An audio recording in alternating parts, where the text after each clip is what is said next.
नमस्कार साथियों, मैं मोनिका आपके साथ में साझा करूंगी एक इम्पॉर्टेंट इन्फॉर्मेशन।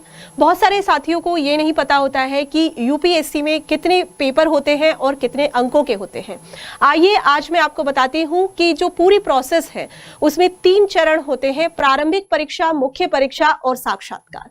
किस तरीके से इन्हें विषयवार और किस तरीके से इनको मार्क्स में बांटा गया है, आइए मैं आपको समझाने का प्रयास करती हूँ। सबसे पहले अगर हम प्रारंभिक परीक्षा यानी कि प्रीलिम्स को देखते हैं तो इसमें आपके 2 प्रश्न पत्र होते हैं। एक ही दिन में 2 पेपर होते हैं।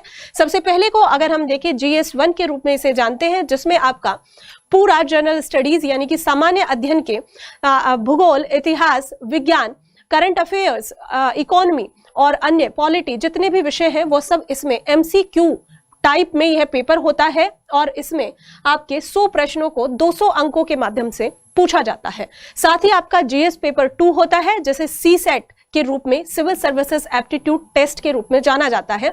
यह भी आपका 200 अंकों का होता है। यहाँ पर यह बात है कि ये जो GS2 है आपका, ये क्वालिफाइंग नेचर का होता है, यानी कि इसमें केवल आपको 33% मार्क्स लाकर 66 नंबर लाकर इसे पास करना होता है।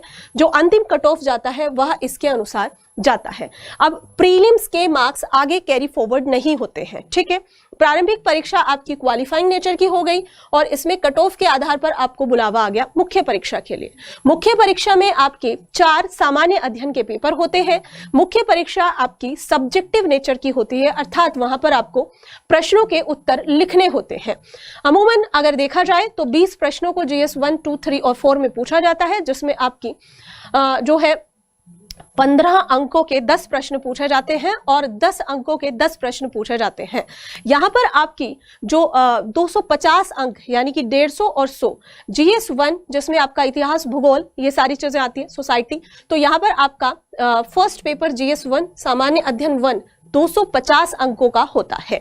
GS2 की अगर बात करते हैं तो यहाँ पर आपका यह भी 250 अंकों का होता है। GS3 जनरल स्टडीज 3, जिसमें आपका जो है इकोनॉमी साइंस वाला पेपर आता है, उसमें भी आपका 250 अंकों का होता है। और GS4 की अगर बात करें यानी कि इथिक्स वाला पेपर, वह आपका 250। तो पूरा जनरल स्टडीज 1000 नंबर का पूछा जाता है। आगे अगर बात करी जाए तो आगे आपका आ जाता है एस्से यानी कि निबंध, जो आपका 250 अंक में 2 निबंध पूछा जाता है।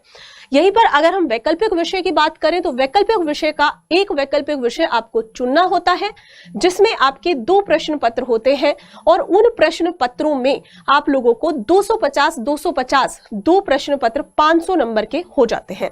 इस प्रकार से अगर हम इस पूरे का एक ब्यौरा दें तो टोटल 1750 नंबर ऐसे हैं जिसमें से आपको अंक मिलेंगे। हालांकि यहाँ पर 2 और प्रश्न पत्र होते हैं क्वालिफाइंग नेचर के, जिसमें एक अंग्रेजी विषय का पेपर होता है। अंग्रेजी विषय का पेपर 300 अंकों का होता है, जिसमें 25% अंक प्राप्त करना अहर्ता है।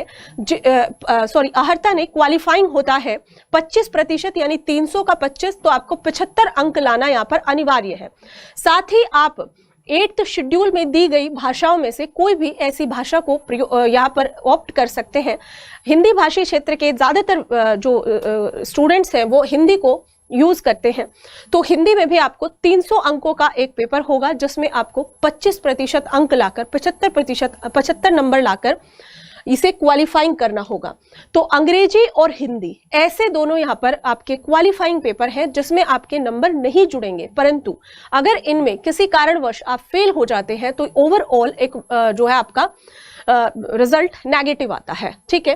तो इनके मार्क्स नहीं जुड़ेंगे। GS के 4 पेपर, वैकल्पिक विषयों के 2 पेपर और एस्से, इस प्रकार से 1750 नंबर का रिटर्न होता है। साथ ही अगर हम अपने तीसरे और अंतिम चरण की तरफ जाते हैं तो वह आपका साक्षात्कार है, यानी कि इंटरव्यू के अंकों को यूपीएससी ने 275 रखा है। इस प्रकार से यहाँ पर आप 1750 प्लस 275 जो आपका पूरा चयन होता है वह इन नंबरों पर होता है। धन्यवाद। ऐसे ही अन्य वीडियो के लिए जुड़े रहे हमारे साथ IAS PCS बाय एग्जामपुर पर। Thank you.